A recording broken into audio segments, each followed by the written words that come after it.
Bonjour, bienvenue à Parlons Gestion, notre série sur la gestion chrétienne de la vie. Et aujourd'hui, j'aimerais savoir, connais-tu ta personnalité financière et est-elle un obstacle à l'atteinte de tes objectifs?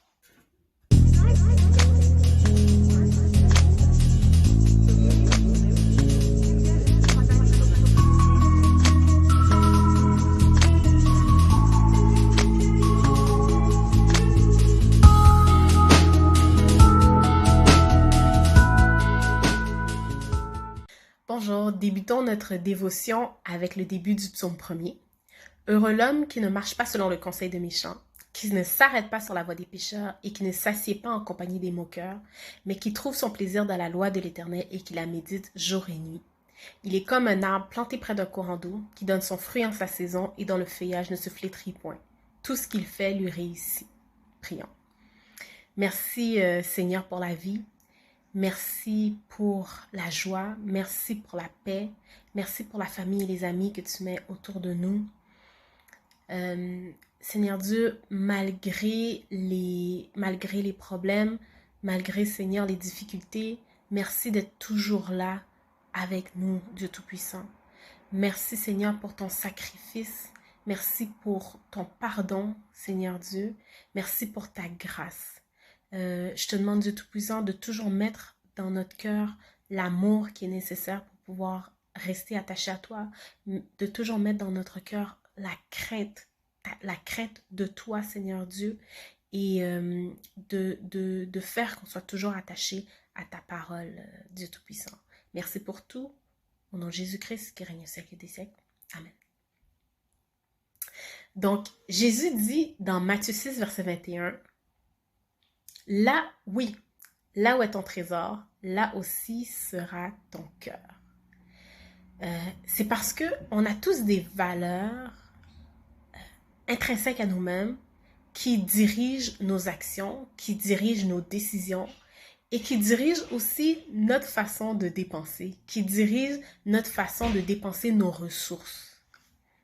Et ces valeurs-là nous ont été léguées par notre famille et elles nous ont été léguées par notre environnement. Puis, c'est une chose d'avoir ces valeurs-là, puis c'est une autre chose de savoir quelles sont nos valeurs.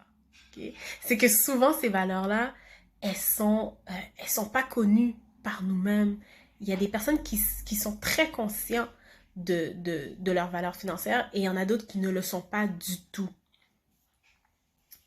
Et en fait, le problème, c'est que l'argent étant tellement un tabou dans plusieurs sociétés, ça fait que c'est notre façon de gérer l'argent devient émotionnelle plutôt que rationnelle. Émotionnelle plutôt que rationnelle.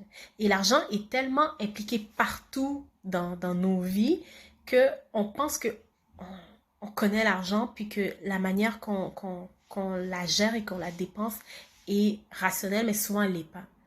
Combien de fois ça arrive que on peut se sentir triste, on peut se sentir frustré, puis que on se dit, you know what, je vais aller me faire une thérapie dans les magasins. Puis c'est vrai que ça fait du bien.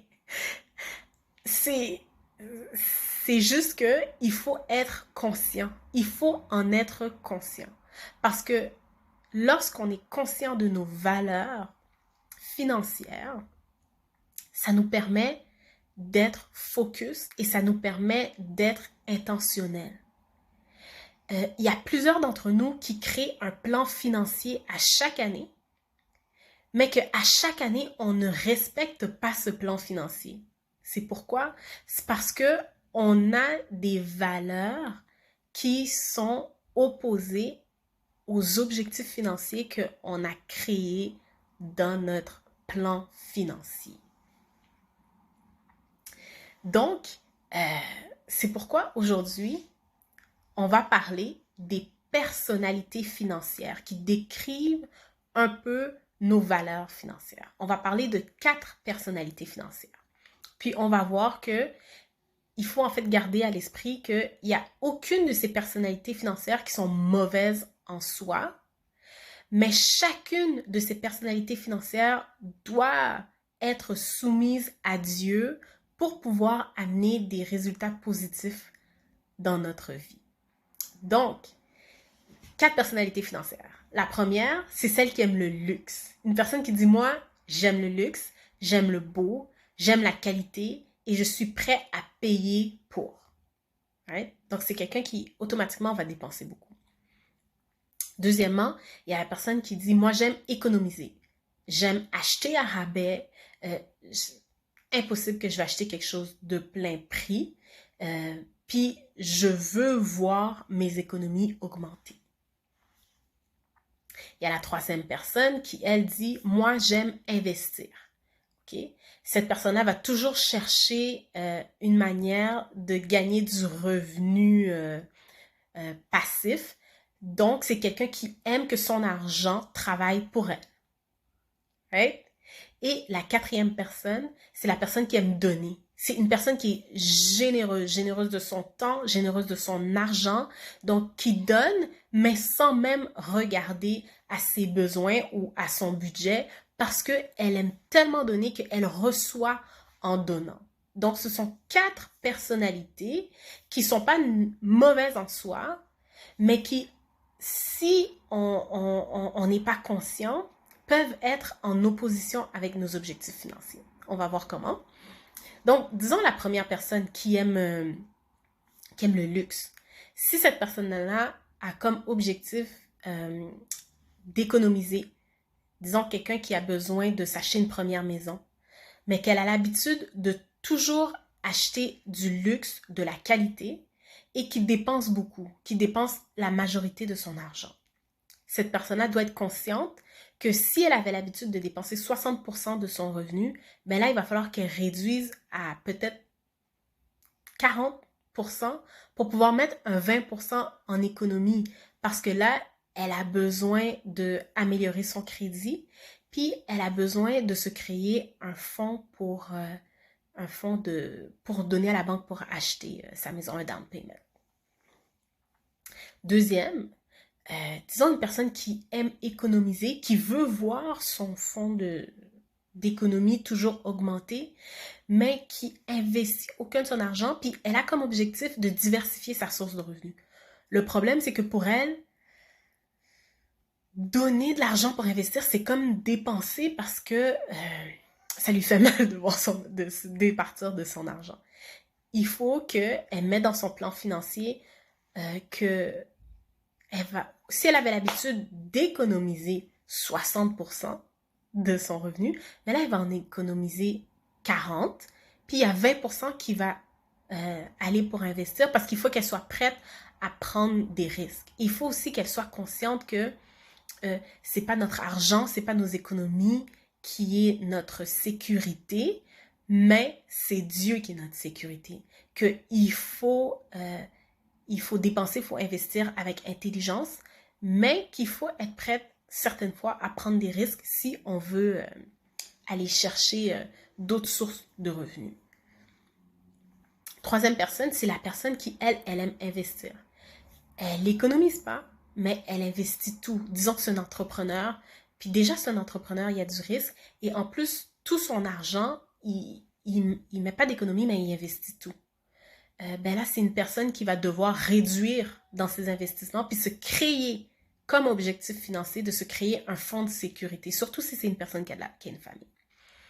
Finalement, si, disons, une mère de famille qui est toujours en train de donner puis qui se dit, ben écoute, moi je donne, c'est sûr que lorsque j'aurai un besoin, je vais pouvoir recevoir aussi. Ben, c'est une personne qui, disons qu'elle a comme plan de pouvoir prendre soin de ses enfants, de l'avenir de ses enfants.